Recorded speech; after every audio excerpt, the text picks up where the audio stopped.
नमस्कार साथियों, हम पढ़ रहे हैं रेलवे ग्रुप डी के लिए धातु और अधातु। यदि वीडियो अच्छा लगे तो चैनल को सब्सक्राइब जरूर कीजिए। चलिए शुरू करते हैं। हमारे पास आज का टॉपिक है धातु और अधातु। धातु और अधातु के बारे में 1 से 2 नंबर के प्रश्न जरूर बनते हैं। चलिए शुरू करते हैं। धातु, एक धातु हम इस वस्तु को कह सकते हैं जिसमें से ये निम्न गुण पाए जाते हैं। सबसे पहले हम पढ़ेंगे भौतिक गुणधर्म।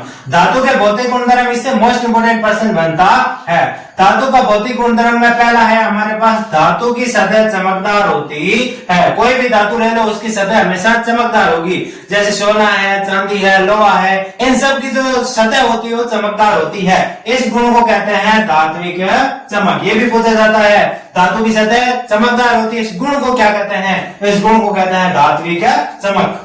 नंबर 2, धातुओं को पीटकर चादर बनाई जा सकती है। धातु को हमेशा पीटकर चादर के रूप में डाला जा सकता है। जैसे सोना है, चांदी, उसको पीटेंगे तो वो फैल जाएंगे। वो होते हैं हमारे पास धातु। ये धातु का अन्य गुण है, जिसे आघात वर्तीयता कहते हैं। अगला गुण नंबर 3, धातुओं को खींचकर तार के रूप में बदला जा सकता है। यानी कि धातु को हम खींचेंगे तो वो खींच जाएगी और तार के रूप में बन सकती है। इस गुण को कहते हैं तन्यता। धातु के इस गुण को तन्यता कहते हैं। ये मोस्ट इंपोर्टेंट प्रश्न बनता है। सबसे तन्य धातु कौन सी है? सबसे तन्य धातु होती है सोना। सोना जो होती है सबसे ज्यादा खींच सकते हैं उसको, उसका सबसे ज्यादा लंबा तार बनाया जा सकता है। उदाहरण के तौर पर देखें, यदि हम 1 ग्राम सोने को लेते हैं तो उसका लगभग 2 किलोमीटर लंबा तार के रूप में खींचा जा सकता है। फिर भी वो नहीं टूटेगा। अगला है गुण नंबर 4, धातु टकराने पर आवाज करती है। कोई भी धातु होगी किसी वस्तु से टकराएगी तो वो आवाज करेगी। इस गुण को कहते हैं ध्वनिक। देखिए, जो भी हमारे स्कूलों की घंटियां होती है वो धातु की बनाई जाती है ताकि वो वस्तु से टकराए और आवाज करे और घंटे की आवाज सुनाई दे। ये भी प्रश्न बन सकता है कि किस गुण के कारण स्कूलों की घंटियां जो होती है वो धातु की बनाई जाती है? और ध्वनिक गुण के कारण बनाई जाती है। अगला प्रश्न, धातु विद्युत की सुचालक होती है। धातु विद्युत की सुचालक होती है और सबसे बड़ी सुचालक धातु चांदी होती है, जिसे सिल्वर भी कहते हैं। सबसे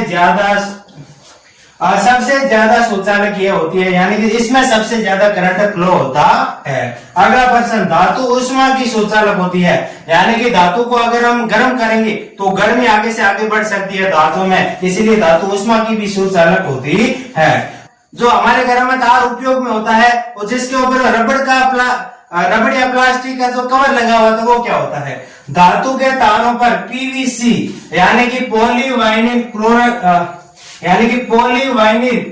का या रबड़ की परत चढ़ी हुई होती है। यानी कि जो हमारे घरों में तार उपयोग के लिए आते हैं उसके ऊपर जो परत होती है वो या तो पीवीसी की हो सकती है या फिर किसी भी रबड़ की हो सकती है। तो यहाँ पर पीवीसी इंपोर्टेंट हो जाता है। ये प्रश्न बन सकता है, पीवीसी का फुल फॉर्म क्या होती है? पीवीसी की फुल फॉर्म होती है पॉलीवाइनिल क्लोराइड।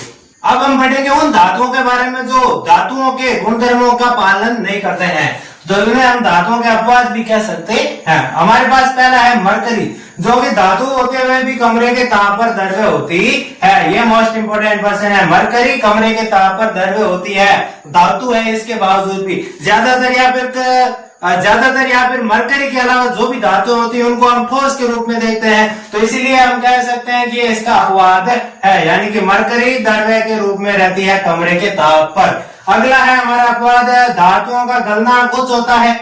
धातु हमारे उच्च गलनांक, जैसे लोहा है, सोना है, उसको ज्यादा गर्म करेंगे तभी वो पिघलेंगे। परंतु गैलियम और सीजियम 2 ऐसी धातुएं हैं जो हथेली पर रखने पर भी पिघल जाती है। यानी कि कोई भी अन्य धातु लेंगे तो उसका गलनांक उच्च ही होगा क्योंकि ज्यादा गर्म करने पर पिघलते हैं। लेकिन जो हमारे गैलियम है, जो हमारी सीजियम 2 धातुएं हैं जो हथेली पर रखने पर हमारे शरीर के तापमान से पिघल जाती है, जो कि लगभग होता है हमारा 35 से लेकर के 42 डिग्री के बीच में। अगले है अपवाद के रूप में क्षारीय धातु। जैसे 3 है हमारे पास, लिथियम, सोडियम और पोटेशियम।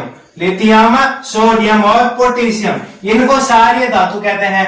इतनी कोमल होती है कि इन्हें चाकू से काटा जा सकता है। जो भी हमारा लिथियम है, पोटेशियम है या सोडियम है, इनको चाकू से आसानी से काटा जा सकता है। लेकिन जो हमारे धातु का गुणधर्म क्या कहता है कि वो ठोस होती है, उनको आसानी से काटा नहीं जा सकता है, तो इसलिए ये अपवाद के रूप में जाने जाते हैं। इनका घनत्व और इनका गलनांक बहुत कम होता है। जो कि सारी धातु होती है, इनका जो गलनांक और घनत्व है बहुत कम होता है। अब पढ़ते हैं अधातुओं के बारे में। देखिए अधातुओं के बारे में ज्यादा भौतिक गुणधर्म है नहीं और पूछा भी नहीं जाता है, और अधातु धातुओं से कम मात्रा में है, तो इनके बारे में हमें थोड़ा बहुत ज्ञान होना आवश्यक है। तो सबसे पहले कार्बन है, सल्फर है, आयोडीन है, ऑक्सीजन है, हाइड्रोजन और नाइट्रोजन है। ये है अधातुओं के कुछ उदाहरण है। अधातु ठोस या गैस के रूप में होती है। अधातु हमेशा या तो ठोस के रूप में होगी या फिर वो हमेशा गैस के रूप में होगी। अब हम देखते हैं अधातुओं के अपवाद, यानी कि जो होती अधातु है लेकिन जो अधातु होने का गुण नहीं दर्शाती है। तो हमारे पास सबसे पहले है ब्रोमीन। ब्रोमीन ऐसी धातु है जो कमरे के ताप पर द्रव्य होती है। हमारे पास अधातु के लिए ठोस या गैस होना आवश्यक है, लेकिन जो ब्रोमीन अधातु है ये कमरे के ताप पर द्रव्य होती है। धातु के अंदर पारा और यहाँ पर अधातु के अंदर जो हमारा है ब्रोमीन, दोनों द्रव्य होते हैं। ये मोस्ट इंपोर्टेंट पर्सन है। धातु के अंदर पारा द्रव्य के रूप में पाया जाता है और अधातुओं के अंदर जो हमारा है ब्रोमीन वो है द्रव्य के रूप में पाया जाता है। अगला अपवाद, आयोडीन अधातु है परंतु चमकीला है। देखिए चमकदार परत किसकी होती है? चमकदार परत किसकी होती है? धातुओं की। लेकिन अधातु है आयोडीन, फिर भी इसकी सतह क्या होती है? चमकदार होती है। हीरा अधातु है परंतु कठोर है, और ये दुनिया का सबसे कठोर पदार्थ भी है। दुनिया का सबसे कठोर पदार्थ भी इसको कहते हैं हीरा। ये अभी अधातु है और कार्बन का रूप है, या फिर कार्बन का अपर रूप भी कह सकते हैं। लेकिन अधातुओं का गुण क्या होता है कि वो हाथ में लेने पर बिखर जाते हैं, लेकिन जो हमारे हीरा होता है वो कठोर होता है और अधातु भी है। ये इसका अपवाद है। ग्रेफाइट अधातु है परंतु सुचालक है। ये भी कार्बन का एक रूप है। जो हम शीशा पेंसिल के अंदर काले कलर का देखते हैं वही हमारा ग्रेफाइट होता है, और वो ग्रेफाइट क्या है कि अधातु है और कार्बन का रूप है। फिर भी वो विद्युत का चालन करती है, यानी कि विद्युत की सुचालक होती है। ये मोस्ट इंपोर्टेंट पर्सन यहाँ से बनता है। अगला नोट के रूप में हम देखते हैं अधातु होती है जो अम्लीय ऑक्साइड बनाती है, और धातु होती है वो क्षारकीय ऑक्साइड बनाती है। यानी कि इसको जल में घोलने पर अम्लीय अधातु तो अम्लीय गुण प्रदान करेगी, और जो धातु है वो क्षारीय गुण प्रदान करेगी। इनका विस्तारित रूप हम देखेंगे रासायनिक गुणधर्मों के अंदर। सिल्वर और कॉपर ऊष्मा का सुचालक होते हैं। अभी हमने ऊष्मा के सुचालक एक टॉपिक पीछे रह गया, उसके बारे में पढ़ते हैं। जो सिल्वर यानी कि हमारी चांदी है, कॉपर यानी कि हमारा तांबा है, ये ऊष्मा का सबसे अच्छे सुचालक होते हैं। प्रश्न में पूछा जा सकता है ऊष्मा के सबसे अच्छे सुचालक कौन होते हैं? तो सबसे अच्छे सुचालक होते हैं सिल्वर और कॉपर। लेड और मरकरी ऊष्मा के कुचालक होते हैं। लेड यानी कि शीशा और मरकरी यानी कि पारा, ये ऊष्मा के कुचालक होते हैं। यानी कि इनमें से गर्मी आगे नहीं बढ़ेगी, इनमें से ज्यादा गर्मी आगे बढ़ेगी। धातुओं के रासायनिक गुणधर्म, इससे भी मोस्ट इंपोर्टेंट पर्सन बनते हैं। धातु का दहन का मतलब होता है ऑक्सीजन से क्रिया। तो इसका मतलब कोई भी धातु होगी अगर उसको जलाएंगे, दहन करेंगे, तो वो ऑक्सीजन से हमेशा क्रिया करेगी। तो अब इसके लिए एक मोस्ट इंपोर्टेंट पर्सन और बन जाता है। आग जलाने के लिए कौन सी गैस उपयोग में ली जाती है? वो गैस होती है ऑक्सीजन। यानी कि कोई भी वस्तु जलेगी तो ऑक्सीजन के कारण ही जल पाती है। तो धातु अगर को जलाया जाता है तो क्रिया होती है ऑक्सीजन से, तो हमेशा धातु ऑक्साइड का निर्माण होता है। हमने 2 उदाहरण लिए हैं, बाकी लगभग सारी धातुएं ऑक्साइड ही बनाती है।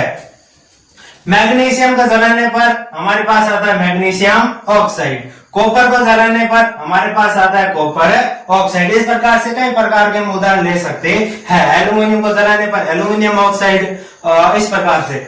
अगला उभयधर्मी ऑक्साइड, जो अम्ल और क्षारक दोनों से क्रिया करते हैं उन्हें उभयधर्मी ऑक्साइड कहते हैं। यानी कि ऐसे ऑक्साइड, यानी कि ऐसे धातु ऑक्साइड जो अम्ल के साथ भी क्रिया कर जाते हैं और क्षारक के साथ भी क्रिया कर जाते हैं, उनको कहते हैं उभयधर्मी ऑक्साइड। दो उदाहरण हमारे जहन में आते हैं, पहला है एल्यूमिनियम ऑक्साइड और दूसरा है जिंक ऑक्साइड। इनको मोस्ट इंपोर्टेंट याद रखना है। उभयधर्मी ऑक्साइड के उदाहरण है तो वो दोनों में से पूछे जाते हैं अधिकतर, वो होता है एल्यूमिनियम ऑक्साइड और दूसरा होता है जिंक ऑक्साइड। सोडियम व पोटेशियम को केरोसिन में रखा जाता है। जो हमारी सोडियम और पोटेशियम धातु होती है वो अधिक अभिक्रियाशील धातु होती है, जो वातावरण में डायरेक्ट रखने पर वो आग पकड़ देती है, इसलिए इसको हमेशा केरोसिन में डुबोकर रखा जाता है। केरोसिन क्या करता है कि ऑक्सीजन को सोडियम और पोटेशियम तक पहुंचने नहीं देता है। ये भी मोस्ट इंपोर्टेंट पर्सन है। अगला, सोना और चांदी अधिक ताप पर भी ऑक्सीजन से क्रिया नहीं करते हैं। कभी हमने सोनार के पास देखा होगा कि वो सोने को पिघलाते हैं तो उसके ऊपर आग डालता है, लेकिन आग की वजह से उसमें आग नहीं लगती, वो पिघल जाता है सोना। तो वो क्या करता है, ऑक्सीजन से क्रिया नहीं करते हैं, ताप के कारण वो पिघल जरूर जाते हैं लेकिन वो ऑक्सीजन से क्रिया करके जलते नहीं है या फिर जल उठते नहीं है। अगला, और धातु के अम्ल के साथ अभिक्रिया।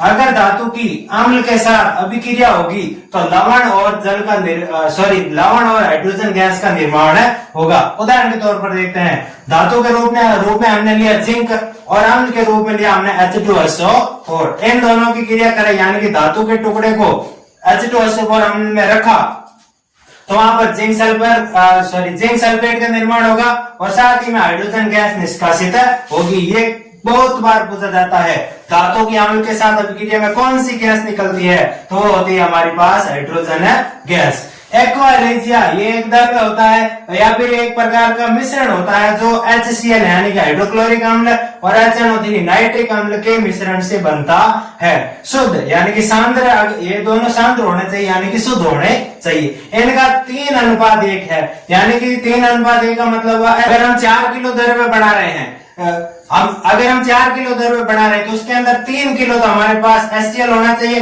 और 1 किलो हमारे पास HNO3 होना चाहिए। अब ये सोने और प्लेटिनम को गलाने में सक्षम है। कई बार हमारे पास आते हैं जो बाहर से घूमते हुए लोग आते हैं कि हम सोने को चमका देंगे, आप पुराने सोने के गहने हो तो उसमें चमक वापस लेके आ जाएंगे। वो क्या करते हैं, वो एक्वा रेजिया लेकर आते हैं, उसके अंदर सोने को डालते हैं, जिसकी वजह से उसकी सोने के ऊपर की परत गल के उस मिश्रण में घुल जाती है और बाकी जो हमारे पास सोना चमकता हुआ सोना आ जाता है, लेकिन जो मिश्रण जो गला है वो हमारे सोने का वजन घटा देता है, इसकी वजह से वो कमाई करते हैं। तो इनसे हमें बचकर रहना चाहिए। आज की वीडियो में इतना ही। अभी धातु रहता तो पूर्ण नहीं हुआ है। पार्ट 2 देखने के लिए वीडियो से चैनल को सब्सक्राइब जरूर कीजिए। Thank you.